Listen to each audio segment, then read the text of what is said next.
वक्रतुंड महाकाय सूर्यकोटि समप्रभ निर्विघ्नं कुरु मे देव सर्वकार्येषु सर्वदा। भगवान श्री राम का विवाह किस स्थिति में होता है, माता सीता का स्वयंवर किस प्रकार से राजा जनक जी करते हैं, जानते हैं आप लोग कि राजा जनक की पुत्री का जन्म किस प्रकार से हुआ और विवाह किस प्रकार से हुआ। भगवान श्री राम का विवाह राजा जनक की पुत्री सीता माता से हुआ। ये रहस्य आप सभी लोग जानते ही होंगे। जो लोग नहीं जानते वह कान खोलकर सुने कि जब राम और लक्ष्मण विद्या के लिए जंगल जंगल भटक रहे थे, उन्हें विद्या मिली। उनके गुरुजन जब एक रास्ते से गुजर रहे थे तो देश विदेश से जितने भी महाबली विद्वान राजा महाराजा सबको राजा जनक जी ने बुलाया सीता माता के स्वयंवर के लिए। उसमें रावण भी आया, सारे क्षत्रिय राजागण उपस्थित थे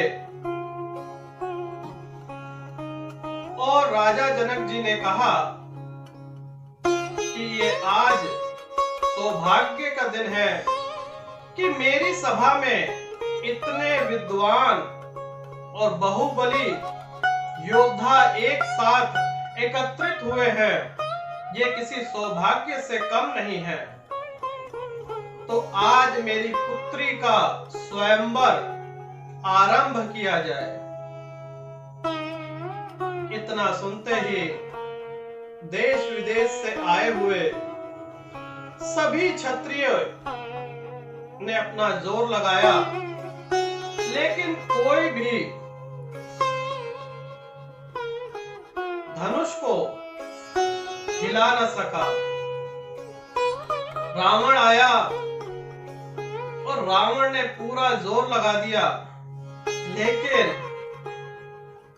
जरा सा 1 इंच तक उस धनुष को कोई हिला न सका।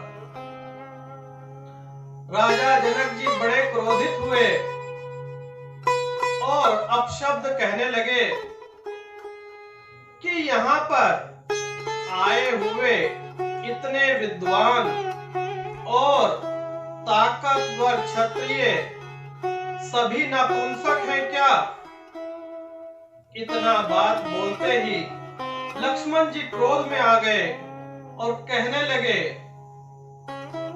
राजा जनक जी अपनी मर्यादा ना पार कीजिए। ये सत्य है कि एक क्षत्रिय यहाँ पर ना उठा सका, लेकिन अभी यहाँ पर 3 योद्धा बाकी हैं। अगर मेरे बड़े भ्राता श्री राम और मेरे गुरुजन मुझे आज्ञा दे तो इस धनुष को क्या तीनों लोक को उठाने की शक्ति रखते हैं। इतना सुनते ही राम भगवान के गुरुजन ने कहा कि राम आगे बढ़ो। अब राम भगवान आगे बढ़े और मन ही मन उन्होंने ओम नमः शिवाय, ओम नमो नारायण का मंत्र जपा और जैसे ही एक हाथ उंगली लगाई और पूरा का पूरा उठा लेते हैं तो भगवान के नाम में सिमरन है। आप लोग जानते ही होंगे कि भगवान श्री राम विष्णु अवतार थे और वह धनुष परशुराम जी ने अपनी तपस्या से महादेव जी से हासिल किया था। जिस धनुष को तीनों लोक में या तो महादेव या विष्णु भगवान ही हिला सकते थे, रावण ने पूरा जोर लगा दिया।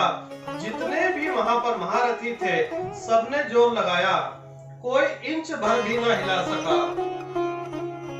तब राजा जनक जी ने कहा, अब इस पे तमंच कसा जाए। तमंच कसते ही धनुष के दो टुकड़े हो जाते हैं। दो टुकड़े होते ही वहां पर खुशी की लहर दौड़ पड़ती है। तीनों लोकों से फूल की वर्षा होनी शुरू हो जाती है, क्योंकि ये कोई मामूली विवाह नहीं है। भगवान विष्णु अवतार श्री राम भगवान और माता सीता का विवाह, धरती क्या, पाताल क्या, आकाश क्या, सभी जन को बड़ी खुश होते हैं। बहुत खुशियां, इतने उत्साहित होते हैं, पुष्प की वर्षा की जाती है और विवाह जयमाला डाल दी जाती है। वो राजा जनक जी कहते हैं कि राजा दशरथ जी को ये संदेशा भिजवा दिया जाए कि उन्होंने, भगवान श्री राम ने स्वयंवर में सीता माता को जीत लिया है और राजा दशरथ बारात लेकर आए और अपनी बहू को ले जाए।